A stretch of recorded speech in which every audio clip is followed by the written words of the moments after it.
ನಮಸ್ತೆ ಎಲ್ಲರಿಗೂ. ಜನವರಿಯಿಂದ ಡಿಸೆಂಬರ್ವರೆಗೂ ನಿಮಗೆ ಯಾವ್ಯಾವ ರೀತಿ ಬ್ಲೆಸ್ಸಿಂಗ್ಸ್ ಇದೆ ನೋಡೋಣ.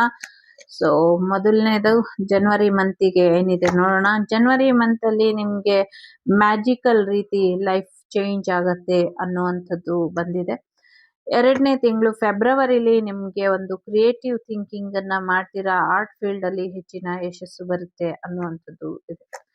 ಮಾರ್ಚ್ ಮಂತ್ ಅಲ್ಲಿ ನಿಮ್ಗೆ ತುಂಬಾ ದುಡ್ಡು ಬರುತ್ತೆ, ನಿಮ್ಮ ಸೌಂದರ್ಯ ಹೆಚ್ಚಾಗತ್ತೆ, ಬ್ಯೂಟಿ ಫೈನಾನ್ಷಿಯಲಿ ಎಲ್ಲವೂ ಕೂಡ ಇನ್ಕ್ರೀಸ್ ಆಗತ್ತೆ ಅನ್ನುವಂಥದ್ದು ಇದೆ. ಏಪ್ರಿಲ್ ಮಂತ್ ಅಲ್ಲಿ ದುಡ್ಡು ತುಂಬಾ ಚೆನ್ನಾಗಿ ಬರುತ್ತೆ, ಜೊತೆಗೆ ಪ್ರೊಟೆಕ್ಷನ್ ಕೂಡ ಇದೆ ನಿಮ್ಗೆ ಅನ್ನುವಂಥದ್ದು ಇದೆ.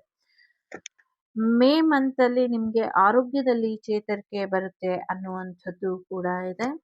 ಸೊ ಜೂನ್ ಮಂತ್ ಅಲ್ಲಿ ನಿಮ್ಗೆ ನೀವೇನ್ ಅನ್ಕೊಂಡಿದ್ರಿ ಆ ಖುಷಿ ನಿಮ್ದಾಗತ್ತೆ, ಹೆಚ್ಚಿನ ಯಶಸ್ಸು ಬರುತ್ತೆ ಅನ್ನುವಂಥದ್ದು ಇದೆ. ಜೊತೆಗೆ ಜೂನ್ ಮಂತ್ ಅಲ್ಲಿ ಜುಲೈ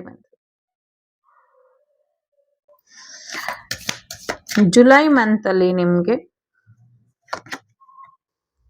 ಒಂದಷ್ಟು ರಕ್ಷೆ ಸಿಗುವಂತ ಸಾಧ್ಯತೆ ಇದೆ. ಆಕ್ಸಿಡೆಂಟ್ ಇರ್ಲಿ, ನ್ಯಾಚುರಲ್ ಡಿಸಾಸ್ಟರ್ ಏನಾದ್ರೂ ಇದ್ರೆ ಅದರಿಂದ ನಿಮ್ಗೆ ಪ್ರೊಟೆಕ್ಷನ್ ಇದೆ ಅಂತ ಬರ್ತಾ ಇದೆ. ಆಗಸ್ಟ್ ಮಂತ್ ಅಲ್ಲಿ ನಿಮ್ಗೆ ಒಂದು ಸ್ಪಿರಿಚುವಲ್ ಅವೇರ್ನೆಸ್ ಬರುವಂತಹ ಸಾಧ್ಯತೆ ಇದೆ.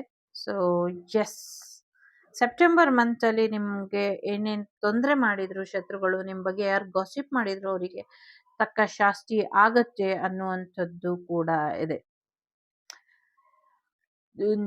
ಜುಲೈ, ಸೆಪ್ಟೆಂಬರ್, ಸೊ ಒಂದು ಹ್ಯಾಪಿ ಮ್ಯಾರೇಜ್ ಲೈಫ್ ಬರುವಂತ ಸಾಧ್ಯತೆ ಇದೆ, ರಿಲೇಶನ್ಶಿಪ್ ಬರುವಂತ ಸಾಧ್ಯತೆಗಳು ಕೂಡ ಇದೆ ಅಕ್ಟೋಬರ್ ಅಲ್ಲಿ.